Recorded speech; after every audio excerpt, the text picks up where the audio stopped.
Welcome to week 1 of the FrankenScrap Crochet Along. I'm so excited to be getting started. It's felt like forever since I made this and been able to get it out to you.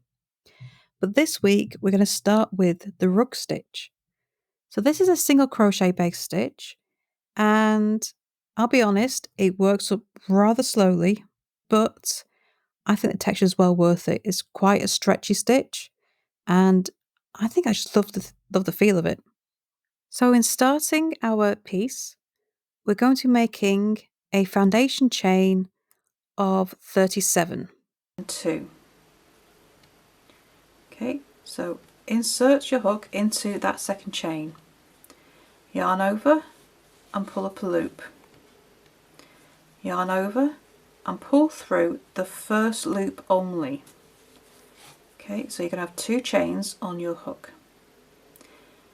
Now into the same stitch that you're just working into, insert your hook again, yarn over, pull up a loop, and then you're going to slip stitch through the 2 loops. So not this one, you're going to pull your hook through this loop and this loop, and that is a slip stitch.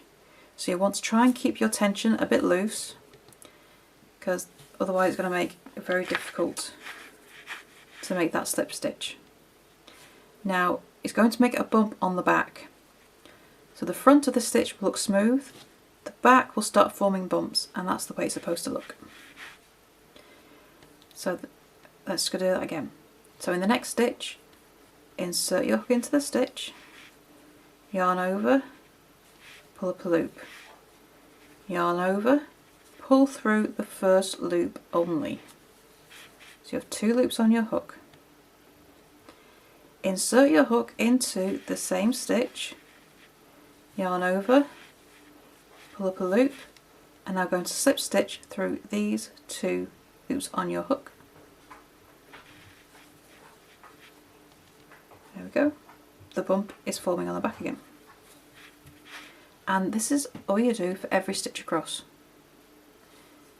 Insert your hook into the next stitch, yarn over, pull up a loop, yarn over, pull through the first loop on your hook. Okay, so now you have 2 loops on your hook. Insert your hook back into the same stitch we're just walking into, yarn over, pull up a loop, and now slip stitch through the other 2 loops on your hook. So this is a very, very dense stitch, and you can tell by how many loops are up here. So one more time, over, pull up a loop, yarn over, pull through the first loop only, then insert your hook back into that stitch, yarn over, pull up a loop, now slip stitch through the last 2 loops on your hook. Okay, so all the texture will be on the back of the stitch. And you do that all the way across the row.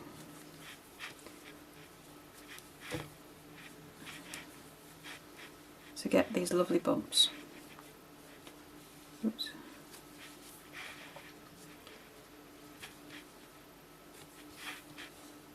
And then when you get to the end of your row, you will turn, and then we'll start working into the first row.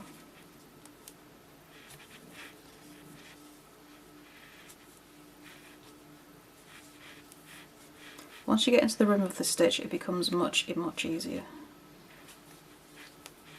Okay, so this is what the back of the stitch looks like, and all these bumps will form that lovely texture.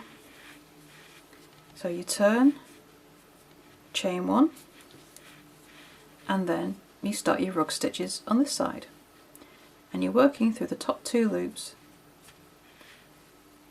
and you're repeating the stitch. So because the texture is only on the back, the texture is on alternating rows, and it makes the stitch very stretchy. And that is all there is to the rug stitch. The chunkier the yarn, the more pronounced that texture is going to be, the thicker it's going to turn out. And even with thin yarn, this is a very, very thick stitch. And the bumps are coming out on the back again. And that's the rug stitch. You're going to continue making your rug stitch rows, same repeat, until you have 39 rows. And once you've finished, you can cut off and weave in your ends. We won't be joining anything this week, and there's no border to add onto these pieces. So you can put your piece away until next week's stitch. So I hope you enjoyed that stitch, and I shall see you next week for the next stitch. Bye for now.